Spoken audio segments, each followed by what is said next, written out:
21st Precinct, Sergeant Waters. No, the skipper's over there at the scene of that burglary. Yeah, I know you are.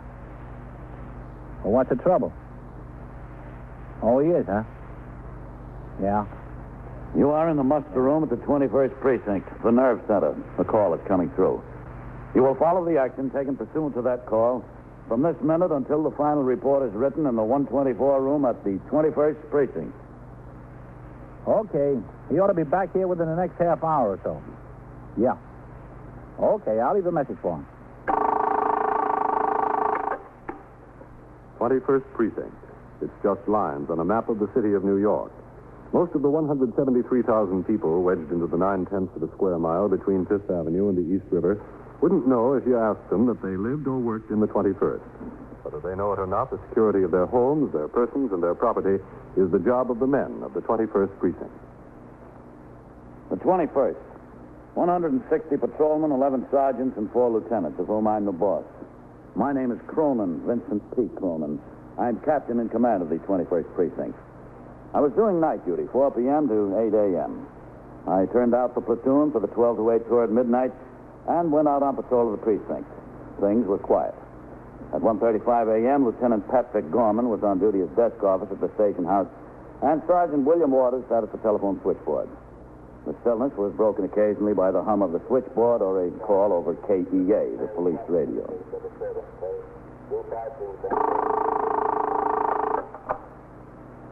"21st Precinct, Sergeant Waters." Give me the detectives, will you, Sergeant? Yes, sir. Hold on. Sergeant? Yes, sir. What time is Jacoby due to ring in? 40, Lieutenant. Okay, when he does, ask him what the delay is on that notification for the 92nd. Yes, sir.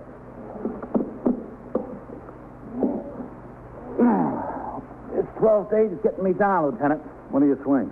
After this tour, thank goodness. That's Jacoby. Maybe you better let me talk to him. Yes, sir. No, it's not him, Lieutenant. Somebody was talking to the detectives. They're finished. Oh, okay. What time does skipper say he'll be back to the house? He didn't say. You want to see what that is on the teletype? Okay.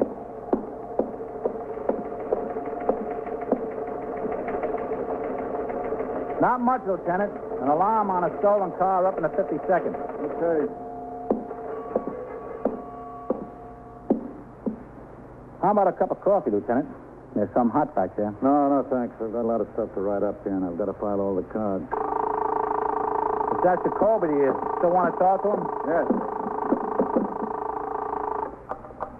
21st Precinct, Sergeant Waters. Is this the police? Yeah, that's right, lady. There's a burglar in my apartment. There was or there is right now? There is right now. I saw him. I came home and opened the door, and there he was. Lady, wait a minute. There he was, right in the apartment. Do you live in the apartment all alone? Yes, all alone. I got scared and I ran out. I couldn't find any place open, so I used this phone on the street. It says call police. Did you get a good look at the man? No, I didn't wait to get a good look. I was scared. You're sure it's not someone you know? Oh, I'm sure. I'm positive. Is he still in the building? I think so. I think he's still up in my apartment. All right. I'll send the officers right over there. What's the address of your apartment? 194 East 69th Street. Are you talking from the police call box on the corner there? Yes, that's right. All right, lady. You just stay there and wait for the officers. Will they be here soon? Right away. Now, if you see the man come out of the building, remember which way he went. See if he's got a car. All right. The officers will be there right away. What do you got, Sergeant? A lady with burglars, Lieutenant.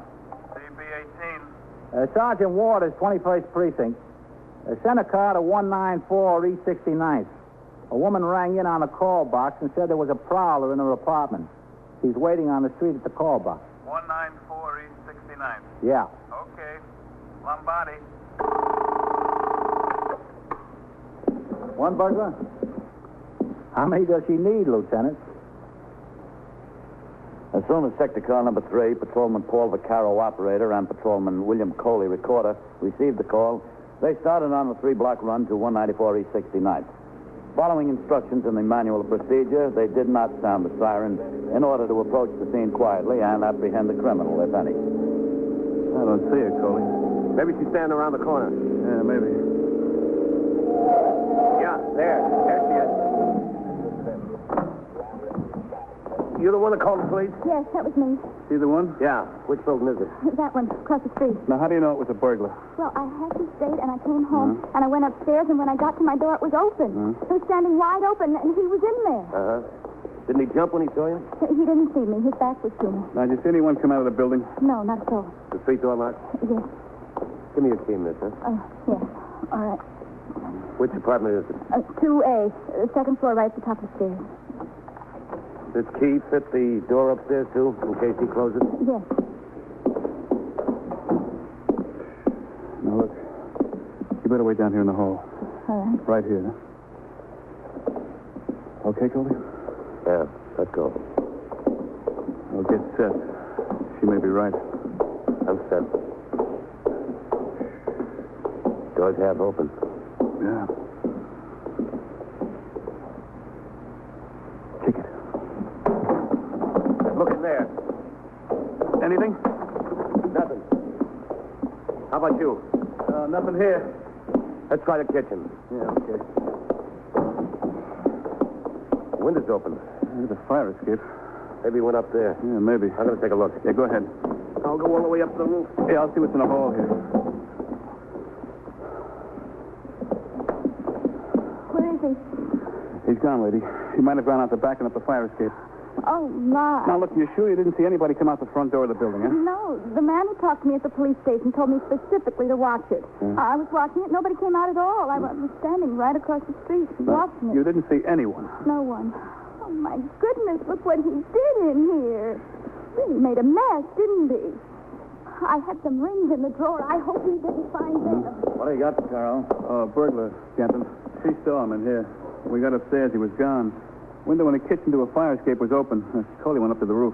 Well, Coley's up on the roof. Go up there, give him a hand looking around. Okay, Captain, right away. Go up through the hall. Yes, this is Captain Cronin, the commanding officer of the precinct, Miss Lansford. Miss Audrey Lansford. How do you do, Miss Lansford? Oh, isn't this a mess? Isn't this some mess he Now, left look, did me? you get a good look at the man?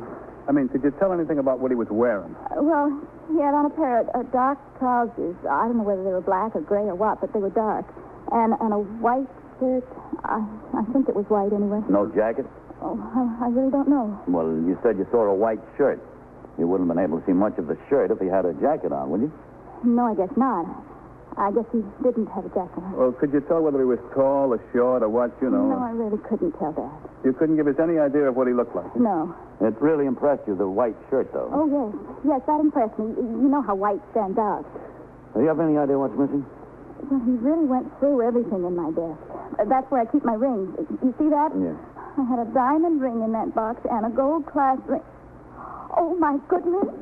I had a heart-shaped amethyst set in pearls, and it was on a solid gold chain. Oh, that's gone, too. Did you have any money, any cash? No, I never keep any cash in the house. I don't think it's a very good idea. I have a checking account. Is there anything else of value we might have taken? Any clothing or furs? Oh. My stole, my mink stole. He got that.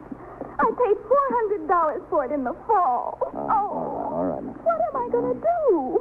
I don't know what I'm going to do. That was the most beautiful stole you ever saw. The skins were just so perfect. I don't know how I can ever replace it. Everything under control, Skipper? There was a burglar in here, Sergeant. White shirt and dark trousers. Must have been out the kitchen window and up the fire escape. Coley and Farrell up on the roof. You think he might have gotten into any other apartment here? I don't know, but you two better start hitting bells. Yes, sir. Okay, Mikado, let's go. I don't have any insurance. I don't know how I'm going to replace those things. They're worth about $1,000 altogether. I don't know what I'm going to do. Do you think I can get any of it back? Is there any chance of that? Yes, if we get the man. Do you think you get it? I hope so. Vaccaro, let Miss Lansford show you around here, see what else is missing. Yes, sir. Now, what's that over there? That's my little dressing room. Maybe we better take a look in that first. Huh? Listen, I'd like to know who's in charge here. I'm in charge here. Who are you? What's your name? Captain, I'll tell him who I am. My name is Reedley. I live across the hall, and I want to tell you... Who am I talking to? Captain Cronin, commanding officer of the 21st Precinct. What's the trouble, Mr. Ridley? The trouble is I resent being wakened out of a sound sleep in the middle of the night by a policeman opening my window and back. Mr. Ridley. No sooner do I get back in bed when this policeman rings the front doorbell. Now, I'd like to know what's going on. We're looking for a burglar. I don't care what you're looking for. I'm looking for a good night's sleep. You've got no right to open my back window and then come ringing my bell at this time of night. Citizen is entitled to a little privacy, isn't he? Or isn't he? There's no question about that, Mr. Reedley, but we're responsible for your safety. If there's a burglar loose in this building, we want to find him. Well, you won't find him in my place. Your window was open from the fire escape. He could have gone in there. I told you he didn't go in my place. Well, he sure could have, though. He didn't. And I want to tell you this, Captain. If your men don't stop annoying me and let me get a little sleep, I am going to write a letter to the police commissioner. That's your privilege, Mr. Reedley. Oh, you bet your life it's my privilege. And I'm liable to exercise it. Good night. For the last time, I hope. Well, he's sure trying to be helpful, isn't he, Captain? Yeah? What's he want from us? I don't know, but maybe he thinks we want something from him. In the next few minutes, it became apparent that the burglar would not be apprehended immediately. I gave instructions for all men who had responded, with the exception of Patrolman Coley and Vaccaro, to resume patrol. With them, I awaited the arrival of detectives who would investigate the burglary. After looking over the apartment thoroughly with Patrolman Vaccaro, Miss Audrey Lansford, the victim, came to the conclusion that nothing else had been taken in addition to the mink stole and the jewelry she had mentioned previously. At about that time, Lieutenant Matt King, in charge of the 21st Detective Squad, arrived with Detectives Novak and Scanlon. With the uniformed officers, they were talking to Miss Lansford. And when did you get this stole? Last fall is September or October. How much did you pay for it? $400. You have no insurance on it? No, none. No insurance of any kind whatsoever? Nothing. No personal property floater, fire insurance? No insurance of any kind? No. You own the mink stole. It's all yours. Yes, of course. Paid cash for it? No payments due on it? No? Oh, I didn't pay cash. I gave him a check. Matt. I paid for it with a check. Yes, sir? I can show you the canceled check if you want me to. No, that's fine. How long do you think you're going to be, Matt? I'd like to have a word with you before I get back on the job. Well, how about now, Captain? They can go on with it. Okay, sure. Is it all right if we talk in your kitchen here, Miss Lansford? Oh, yes, of course. Just make yourselves at home there. Thank you. What are you working? Go ahead, Matt. Yes, sir? Matt, I think you ought to talk to that tenant across the hall, Mr. Reedley. About what? Well, he came in here with a chip on his shoulder. He threatened to write letters to the police commissioner. He resented our looking for the burglar in the building and disturbing his sleep. Do you think he had something to do with it? I don't know. I've got a feeling about him. I think he did, Matt. Yes. Do you have anything to base your suspicion on? Just his attitude. Did you ask him about it when he was in here? No. Well, what do you want me to do? Go knocking on his door again? I don't want you to do anything, Matt, but I'd sure like to get a look inside his flat, see what he's got in there. Captain, if you've got nothing more to go on, I can't go into his place unless he invites me. From what you tell me, he's sure not going to invite me. If he's hot enough to write a letter to the PC about being awakened, he's sure going to send a wire to the mayor if I go in there now. Is that all you've got, just a feeling about it? It's a little more than a feeling, Matt. There are a couple of things. First of all, there's no doubt that somebody was in this flat. She saw him. And there's the stuff that's missing. Yes, sir? She went downstairs, rang in on the call box. She waited across the street until Vaccaro and Coley got here. She didn't see anybody come out. Nobody could have gotten out any other way. Then you think whoever it was is still in the building? That's about the size of it, Matt. This fellow Reedley looks like the most likely prospect to me. You see, his apartment shares the same fire escape platform with this one. If she left her window open, he could have come right across. Yeah, I guess he could have. But if he came in through the window, what did he open the front door for? She saw the door standing open. Well, that's the point on the other side. I don't know. Captain, this would be going way out on a limb to go in there and look around. You know, I'm not afraid to stick my neck out if I've got a chance of scoring. I know. If I go in there and don't find her stuff in his flat, I'm really in a jam. Yeah. What do you know about this fellow? Did she tell you anything? No, I didn't have a chance to talk to her about him before you came.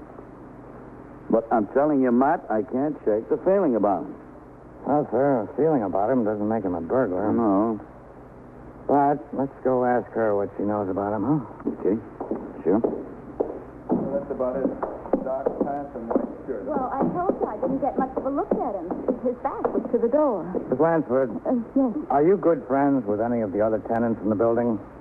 Good friends? Yes. No. Well, do you know any of them? Oh, sure, slightly. Just to say hello, mostly. Who, for instance? Let's see, there's a couple upstairs right above me, the Bakers. I've been up there for a drink. I've had them down here once. Yes. And a girl on the top floor. Occasionally, we ride downtown to work together. She works on 40th Street, and I'm on 39th, so we have to be in about the same time. Anyone else?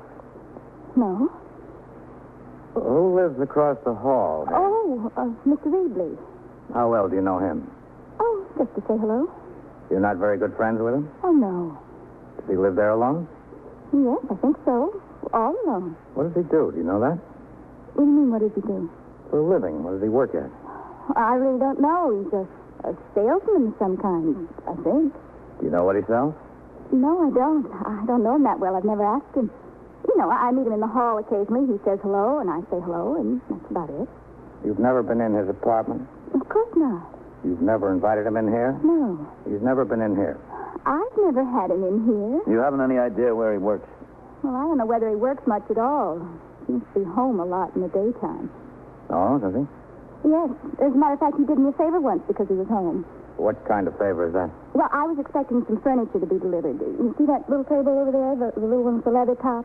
Yes. Well, I had to be at work, and I knew they were going to deliver it on this Tuesday. So I saw Mr. Reedley in the hall, and he suggested that he was going to be home all day long, and that if I leave the key with him, he'd let him in. You left the key with Mr. Reedley? Yes, and it worked out very well. I mean, the furniture was here that night, and Mr. Reedley knocked on my door and gave me back my key, and he said the truck came about 1 o'clock in the afternoon, and they put the stuff inside, and that was that. I thought it was very nice of him. When was this, Miss Lansford? Oh, about 2 weeks ago, I guess. No, just about 2 weeks ago. And he had the key to your place all day? Yes, I gave it to him. But he gave it back to me. Gave it back to me that night. Oh, you don't think he... Well, oh, no, he couldn't have done it. You don't think he works much? He's around here all day? Well, he's around here a lot, I'll say that, during the day. And if he doesn't work much, how's he pay his bills? I don't know. I don't know anything about him. Except what the bakers told me. What did the bakers tell you? You see, the bakers have an apartment upstairs, and it has a very small kitchen without a window in it. And they liked the building, and they told the super that as soon as there was a vacancy with an apartment with a kitchen with a window in it, they would like to get it, if they could. Well, they told me that the super told them that he thinks Mr. Reedley's going to move out soon. Why? Well, I don't like to say this, but the super told the bakers that Mr. Reedley is sort of slow in his rent. As a matter of fact, he's a little bit behind, and they're going to try to get him out. And the super told the bakers that the landlord told him that they could have the apartment as soon as Mr. Reedley moved. I see. Did the man you saw in here look anything like Mr. Reedley? I told you I couldn't say that. All I can say for sure is that he had on dark trousers and a white shirt. You're sure he didn't have on a jacket, a suit coat or anything? No, it was just a white shirt. You know, the regular business shirt. I just saw him from behind. I'm sure that if it was Mr. Reedley, I would have recognized him, even from behind. But you only saw him for an instant. Yes, I got out of there as fast as I could. I didn't want to stay there. That was the best thing to do, to get out, wasn't it? Yeah, that was the best thing to do. Now, when you gave him this key, what time in the morning did you give it to him? Well, it was about 8:30 in the morning. And he had your key until 6 o'clock at night, approximately. Yes, approximately. You ever missed anything out of here before, Miss Lansford? Oh, no, this is the first time. Nothing's ever been missing between the time you gave him the key and now. Oh, no, nothing. Oh, if something was missing, I would have noticed it. Yes. Mine. Yes, sir? You just sit here a minute, Miss Lansford. You fellas stay with her. Yes, sir. Well, it begins to look better, Captain. You sure had plenty of time to get a duplicate key made. Yeah, that's not the only thing. She insists the man she saw had on just a pair of slacks and a white shirt. I know the weather's been kind of cool. Anybody who would come from the outside would be wearing a coat or a jacket or something. You wouldn't just be walking around in shirt sleeves. Yeah, that's something else. I'd sure like to have a look around inside his place. Oh, I think maybe we can have a look around. Paul. Yes, sir? Come here. Yeah, Lieutenant? Tell you what I want you to do. You go in there to the kitchen, open up the window, and sit on the fire escape. We're going to talk to this fellow next door. I want you to make sure that he doesn't throw anything out the window. Okay. If he tries to throw anything out the window, grab it. Get going. Okay, sure. Bill, you come with us. Okay, Lieutenant. We're just going to talk to this fellow across the hall. Yes, sir. You sit right there, Miss Lansford. We'll be back. All right.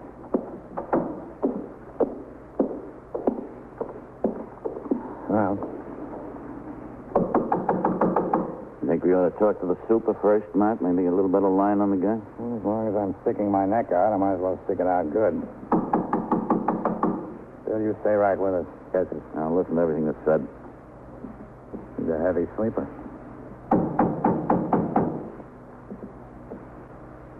Yes, who is it? Police officers, Mr. Ridley. What do you want? I want you to open the door so we can talk to you. I told you what would happen if you disturbed me again. I want you to open this door right now. Listen, you had better learn how to respect the privacy of someone.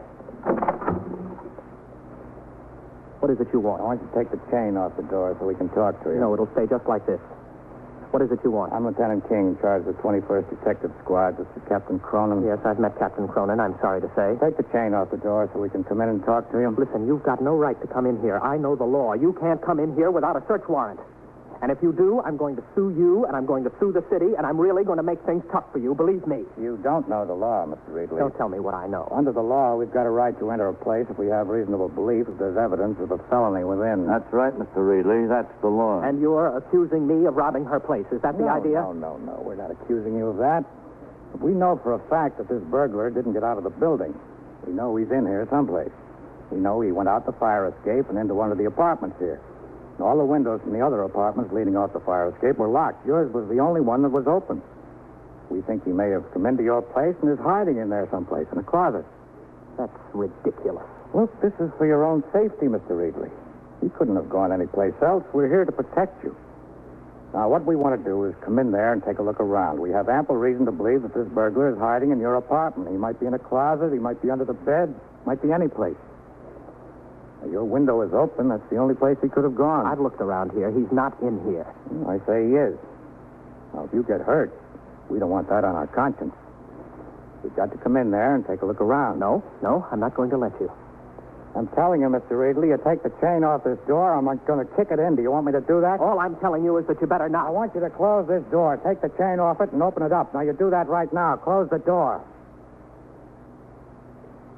All right.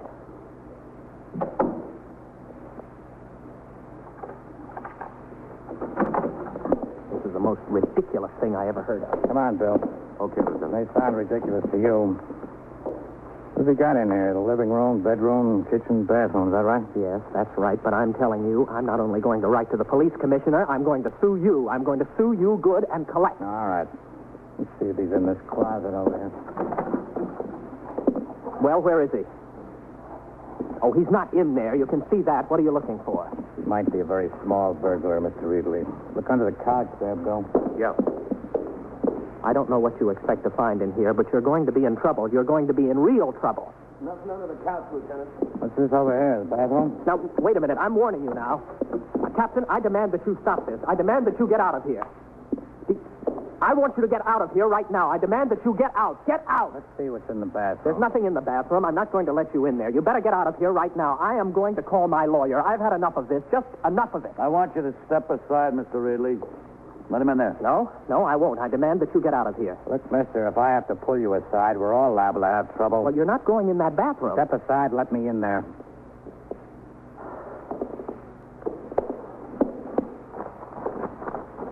Well, do you see? What's in here, Mr. Ridley? That is a clothes hamper for dirty laundry. All right, let's take a look at it. Oh, this has gone far enough. I want you to get out of here immediately. See that clothes hamper? No, you stay away from there. I've had my privacy invaded enough. I want you to get out right now. You better let the lieutenant look in there, Mr. Ridley. All right. But I've warned you.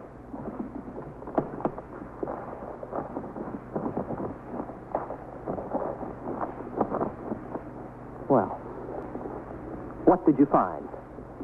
You didn't find anything, did you? You've broken into my apartment. You forced your way in. You had no right in the world to do it. And here you are. Well, you're going to pay for this. Now, I want you to get out of here right now, immediately. If you get out right now, I may decide not to do anything about this, but if you stay 1 minute longer, I'm going to sue you and I'm going to sue the city. And I am going to make you pay for this. Now, look, Mr. Oh, Ridley. don't tell me to look. I want you out of here. Is this what you're looking for, Lieutenant? Where'd you find that, Bill? Stuffed into a kitchen cabinet. All right, Ridley, that's the mink stove. Where's the jewelry? Now, tell me where that jewelry is. We're going to tear this joint apart.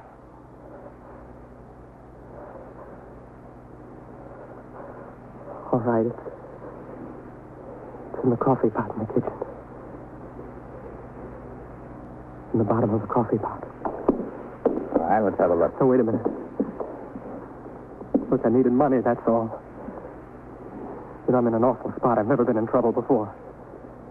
I mean, I never did anything. She gave me her key one day. I just couldn't resist it. I had a duplicate made. I'm sorry, fellas. I'll give all that stuff back, every bit of it. She can have it all back. You'll get it back, Mr. Ridley. What's going to happen to me? What are you going to do with me? I'll tell you what we're going to do. We're going to let you write that letter to the police commissioner.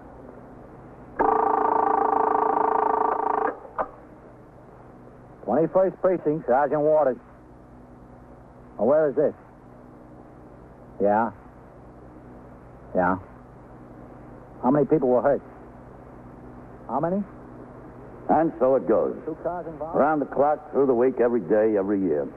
A police precinct in the city of New York is a flesh and blood merry-go-round. Anyone can catch the brass ring. Or the brass ring can catch anyone. 21st Precinct, a factual account of the way police work in the world's greatest city, is presented with the official cooperation of the Patrolmen's Benevolent Association, an organization of more than 20,000 members of the Police Department, City of New York. James Gregory in the role of Captain Cronin and Ken Lynch as Lieutenant King. Harold Stone as Sergeant Waters. Featured in tonight's cast were Frank Moss, Santos Ortega, Bill Quinn, Elaine Rost, and Bill Redfield. 21st Precinct is written, produced, and directed by Stanley Niss. Art Hanna speaking.